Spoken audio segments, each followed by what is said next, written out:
Regardons avec cette deuxième vidéo les possibilités du simulateur de montagne russe No Limit. Alors, on a une nouvelle possibilité, c'est d'appuyer sur la touche F2 du clavier pour voir apparaître une petite fenêtre de simulation qui nous donne donc les possibilités suivantes. Soit on accélère en cliquant ici, vous voyez, sur plus, ce qui revient aussi à appuyer sur la touche plus du clavier. On voit ici la vitesse X3, donc on va 3 fois plus vite. On peut appuyer sur la touche moins et vous voyez descendre jusqu'à 0,25 de vitesse. On peut rentrer en mode pause en cliquant à cet endroit. Et ici on a la vitesse donc d'un véhicule qui se trouve sur les montagnes russes. Là on a la notion de vertical G-force qui est appliquée donc sur un véhicule. Donc lorsque cette valeur est positive, la force verticale est appliquée vers le bas, et lorsqu'elle est négative, elle est appliquée vers le haut. Ici, on a la même chose, mais dans une force latérale. Pour mieux comprendre le prochain panneau qui est disponible, en appuyant par exemple sur la touche F4, vous faites apparaître donc le panneau de contrôle manuel que l'on peut positionner, redimensionner. Ensuite, on peut créer une transparence différente du panneau. Ensuite, on fait reset. À ce moment-là, on remet tout à zéro. Là, je suis en mode par défaut automatique mode. Donc, si j'accélère maintenant,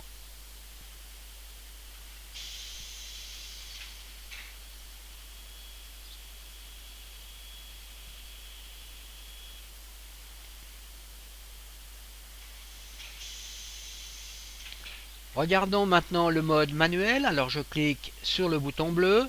Je suis en manuel bloc.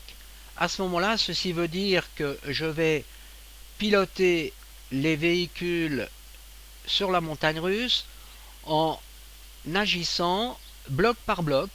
Alors là, on est dans la station, on clique sur ce bouton, on va sur un nouveau bloc qui est le bloc lift, qui donc nous permet de faire monter les véhicules. Ensuite, quand on est en haut de la fonction lift, on peut cliquer sur ce bouton pour aller sur la fonction normale de la montagne russe, sur le bloc normal, avant d'arriver dans un bloc de freinage qui se trouve bien entendu avant la station. Alors on peut maintenant cliquer sur ce bouton pour avancer jusqu'à dans la station. Maintenant, on a aussi la possibilité d'agir sous l'ouverture et la fermeture des portes et des harnais d'une façon manuelle.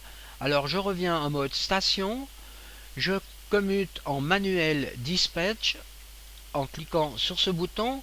Donc là vous voyez, on peut ouvrir les harnais, ouvrir les portes. Alors forcément, tant que les portes et les harnais ne sont pas fermés, on ne peut pas donc faire avancer le véhicule. Donc je ferme les portes, ensuite je ferme les harnais. À ce moment-là, vous voyez la lampe verte ici dispatch s'allume, donc je clique dessus, je peux retourner en mode bloc et envoyer les différents blocs.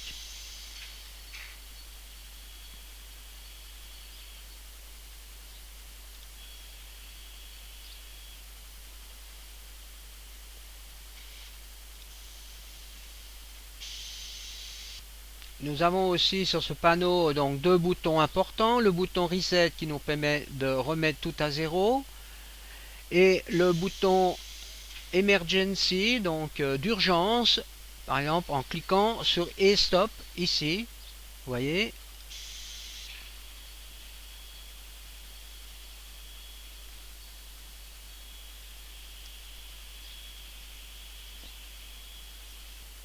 Si l'on désire passer en mode full manuel, il faut obligatoirement passer par le mode manuel bloc, donc en cliquant à cet endroit. Ensuite, on peut, vous voyez, appuyer sur le bouton full manuel.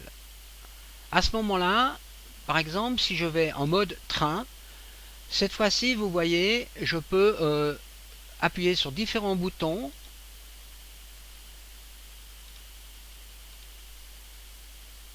fermer les harnais, ensuite déplacement du train, et voyez, je peux faire avancer le train en avant ou bien éventuellement aussi en arrière, ou bien stopper le train. Le prochain panneau est le panneau F6 qui nous permet de contrôler le climat donc de la map. Alors on peut rajouter de la pluie en augmentant, vous voyez ici, donc on commence à apercevoir ici de la pluie. On peut rajouter de la neige, des flocons de neige. Donc ceci se fait toujours progressivement par rapport au moment où vous avez donc actionné donc le curseur. Ça prend toujours un petit moment pour s'effectuer.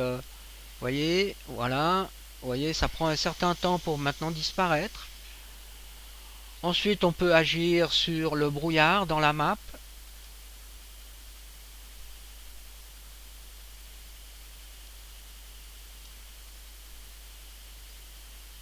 On pourrait agir aussi sur le vent dans la map, sur le mauvais temps.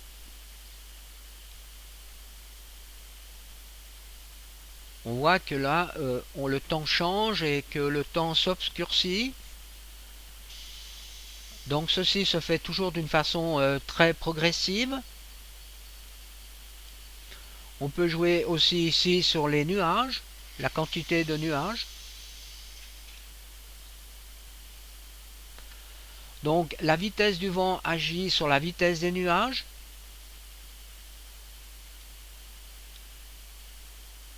Voilà, j'ai supprimé le vent, donc les nuages ne bougent plus pratiquement.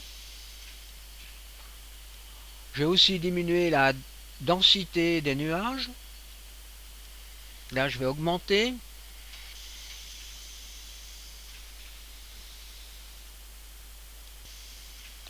Le dernier curseur ici nous permet de jouer sur du tonnerre, sur des éclairs dans le ciel. Voilà. Donc là, j'en mets un maximum. Donc on voit ici les éclairs dans le ciel. Pour finir, avec la touche F7, on a encore des possibilités qui nous sont offertes. Alors celle-ci concerne des effets donc sur les véhicules. Donc un effet de secouer, donc un check effet, donc les véhicules qui seraient un peu secoués si on a quelque chose qui est un peu rugueux. Ici on a un effet d'amortisseur, de ressort amortisseur. Là c'est un effet qui agirait sur la caméra en fonction de la situation, mais disons c'est aussi dépendant des types de montagnes russes ou bien des véhicules. Ensuite ici on a la possibilité que si l'on se déplace en mode fly view de ne pas entrer en collision avec le sol ou bien d'entrer en collision. Ensuite ici on a la possibilité de jouer sur la profondeur de champ de la caméra. Alors ceci n'est valable que dans la version professionnelle. Le simulateur de montagne russe nous permet aussi d'avoir un cycle de jour et de nuit. Donc il suffit d'aller dans les setups, d'aller sur Other, et ici vous avez ici Day Night Cycle. Alors vous allez définir le temps que va mettre le temps pour passer de la journée à la nuit.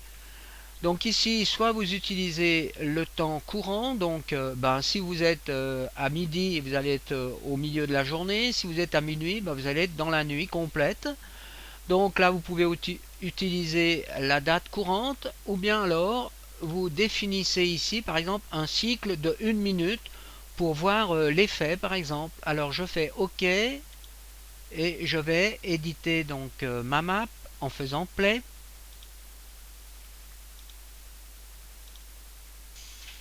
Et là, on va tout de suite constater la variation entre la journée et la nuit.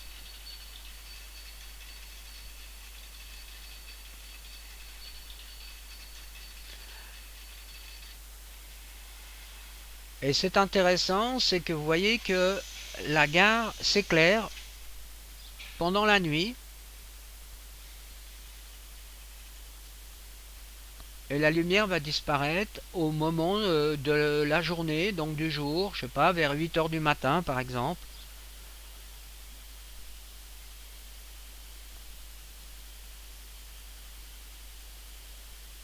Voilà ce qui est le cas. Alors pour finir cette vidéo, je vous montre ici dans le mode éditeur, donc la montagne russe que l'on a utilisée pour cette démonstration. Alors je reviens ici sur les différents blocs, les différentes zones. Ici vous voyez en marron, vous avez la zone de la station avec les véhicules qui sont ici représentés. Ensuite en vert ici vous avez la zone lift qui nous permet de faire monter les véhicules le long de la montagne russe. Toutes les zones qui sont ici représentées en bleu clair sont des zones normales, de circulation normale des véhicules sur la montagne russe. Et la zone ici indiquée en violet est la zone de freinage des véhicules.